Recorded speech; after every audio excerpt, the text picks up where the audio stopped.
Naaresto ng pinagsanib na puwersa ng Philippine Army at ng Philippine National Police ang isang wanted na leader ng nabuwag ng kilusang larangang guerrilla North Abra sa sinagawang Joint Law Enforcement Operation sa Barangay Parista sa bayan ng Lupao, San Nueva Ecija.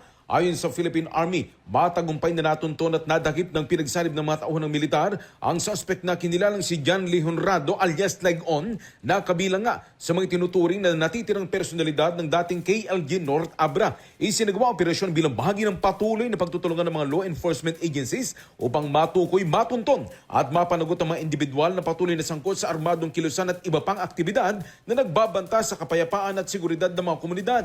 Binigyan din ng Philippine Army na hindi titigil ang kanilang mga units sa pagsagawa ng mga pinaigting pa na pursuit operations laban sa mga natitirang CTGs katuwang iba pang ahensya ng pamahalaan. Si Honrado ay kinakaharap ang mga kasong attempted homicide at violation ng PD 1866 o yung illegal possession of firearms, ammunition at explosives.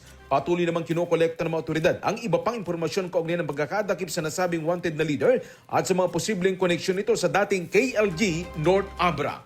Kasama mo sa RMN Nueva Ecija, Radyo Manais Blanca, Tatak RMN.